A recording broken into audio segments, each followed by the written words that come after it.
Okay, January 14th, Genesis 30. Now, when Rachel saw that she bore Jacob, no, Jacob, give me children or else I'll die. Am I in the place of God who has withheld you from the. So here's my maid Bila,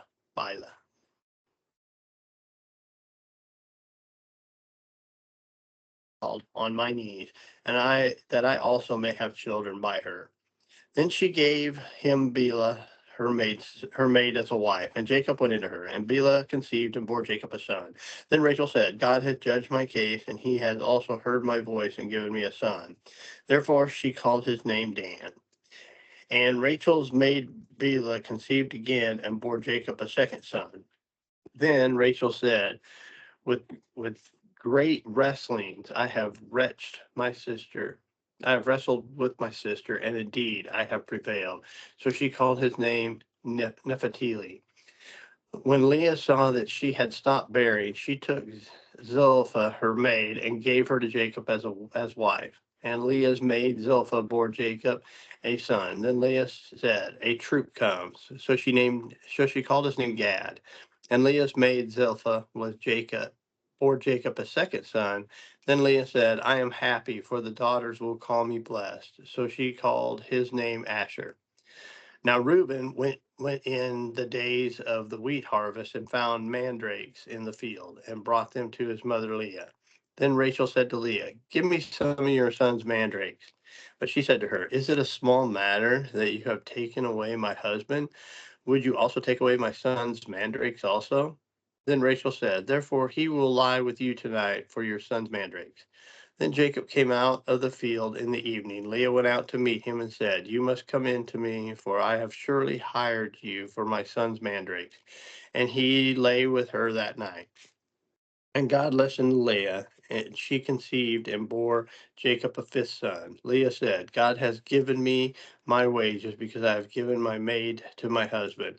So she called his name Issachar. Then Leah conceived again and bore Jacob a sixth son. And Leah said, "God has endowed me with good endowment. Now my husband will dwell with me because I have bore him six sons." So she called his name Zephalim. Afterwards she bore a daughter, and she called her Dinah. Then God remembered Rachel, and God listened to her and opened her womb, and she conceived and bore a son, called his name Joseph. And it said, and it came to pass when Rachel asked Laban, "Send me away for whom I have served you." And Laban said to him, "Please stay. I've experienced that the Lord has blessed me for your sake." Then he said, "Nay," well, Jacob said to him, "You know that I have served you and have, for you had before I came was little. The Lord has blessed you since my coming. And now when shall I also provide for my own house?" So he said, "What shall I give you?" "Anything. If you will do this one thing for me, I will all your flock today, removing from there all the speckled and the brown ones among the lambs, and the spotted and speckled among the goats. No ages. Some answer for me in time to come. Everyone that is not speckled or spotted among the lambs will be considered stolen if it is with me." And Laban said, "According to your word." So he removed that day and all the female goats that were speckled and spotted, every the brown ones among the lambs, he gave them into his sons, himself and Jacob. And Laban took for himself. No, I'm sorry. Now Jacob took for peeled the white strips in them, and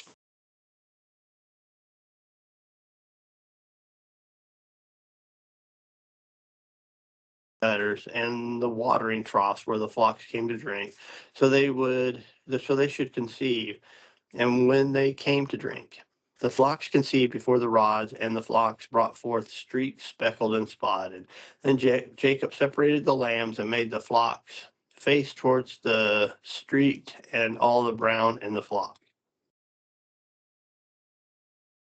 But flocks of Laban, but put his own flocks by themselves, and did not put them with Laban's flocks.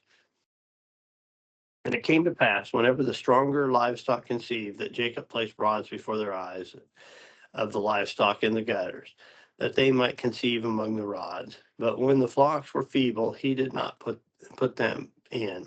So the feebler were Laban's, and the stronger Jacob's. Thus the man became exceedingly prosperous, and had large flocks, female and male servants, and camels and donkeys. Now Jacob heard the words of Laban's son, saying, Jacob has taken away all that is our father's, and from what was our father's, he acquired all this wealth. And Jacob saw the countenance of Laban, and indeed it was not favorable toward him. Then the Lord said to Jacob, return to the land of your fathers and to your family, and I will be with you. So Jacob sent and called Rachel and Leah to the field, to his flock, and said to them, I see your father's countenance, that is not favorable towards me, as before. But the God of my father has been with me, and you know that with my might I have served your father. Yet your father has deceived me and changed my wages 10 times. But God did not allow him to hurt me. If he says thus, the speckled shall be your wages, then all the flocks bore speckled. And if he said, the streak shall be your wages, then the flocks all bore streak. So God has taken away the livestock from your father and gave them to me.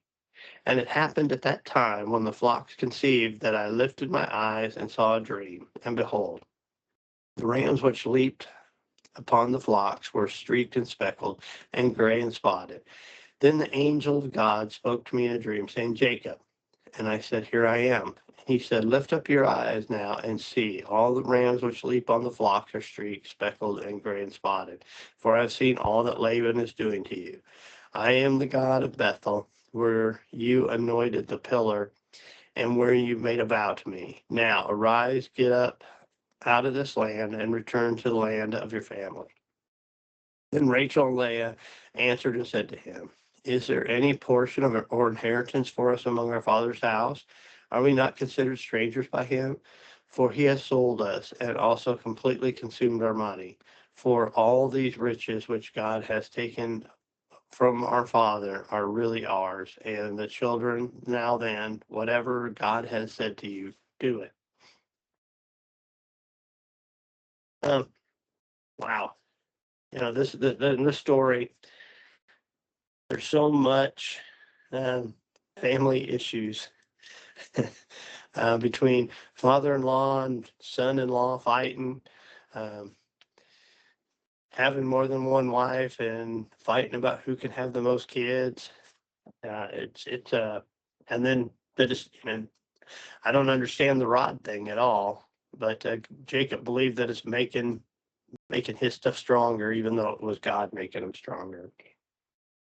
So it again, I said this before, that in the Bible it shows that no person's perfect. Yet if you follow God and you love God, he knows you're not perfect, and he'll be with you. Matthew 10:1-23. And when he had called his 12 disciples to him, he gave them power over unclean spirits to cast them out, and to heal all kinds of sickness and all kinds of disease.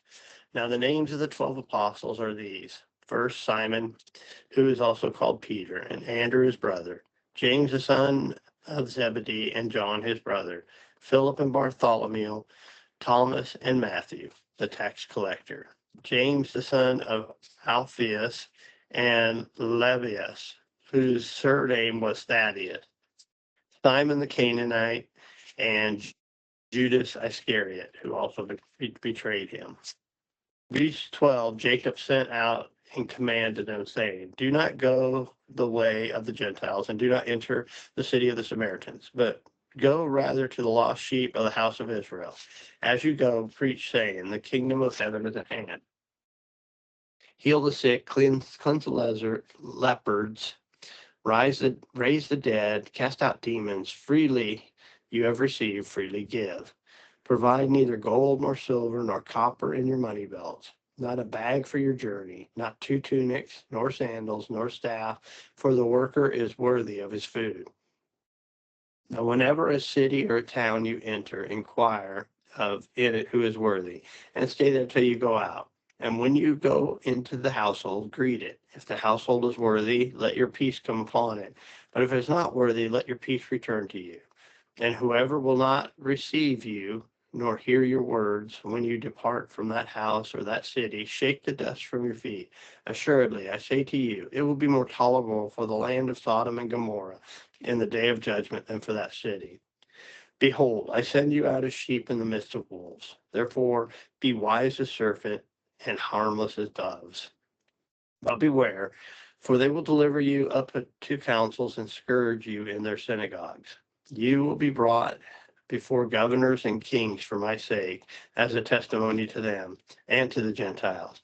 But when they deliver you up, do not worry about how or what you should speak, for it will be given to you in that hour what you should speak. For it is not you who speaks, but the Spirit of your Father who speaks in you. Now brother will deliver up brother to death, and father his child, and children will rise up against parents and cause them to be put to death. And you will be hated by all for my name's sake. But he who endures to the end will be saved. When they persecute you in this city, flee to another. For assuredly, I say to you, you will not have gone through the cities of Israel before the Son of Man comes. I think on this one, I really like, well, there's a lot of things in there, of course. But what kind of stood out to me was be as wise as serpents, but gentle as doves. So what I like about Jesus, sometimes people think that because when you become a Christian, you're supposed to just be um, blindly dumb and you just follow everything and you're like a sheep. He tells you to be wise, to think, um, and to grow, and to still preach the word, but do it gently. But know when you need to leave, and trust the Spirit. And sometimes when you stand before kings, or when these bad things happen and your family comes against you, um, sometimes these things have to happen, and God has a plan. And you have to trust. You have to thank Him for the good, and thank Him for the other things, because you're doing His will. Psalms 12:1-8. Help, O Lord, for the godly man ceases, for the faithful disappear from among the sons of man. They speak idly, everyone with his neighbor. With flattering lips and double heart they speak. May the Lord cut off all the flattering lips and the tongues that speak proud things. Woe, who has said, with our tongue we will prevail. Our lips are our own. Who is the Lord over us? For the oppression of the poor, for the sighing of the needy, none will arise, says the Lord. I will set him in the safety for which he yearns. The words of the Lord are pure words, like silver taken from furnace of earth, purified 7 times. You shall keep them, O Lord. You shall preserve them from this generation forever. The wicked prowl on every side, whose vileness is exalted among the sons. And this one actually kind of hit me. I think I have struggled in the past with speaking idly, speak idle everyone with his neighbor, with flattering lips and double heart they speak. I think I have struggled with that in the past, and I still struggle because I like to talk, and sometimes you got to watch your words and not just speak idly with everyone. All right, Proverbs 3:13 through 15. Happy is the man who finds wisdom, and the man who gains understanding. For her proceeds are better than the profits of silver. From grain, from her gain finer than fine gold. She is more precious than rubies, and that all the things you may desire cannot compare to her. No matter how much money you have, wisdom's the way to go. All right, I will see y'all tomorrow.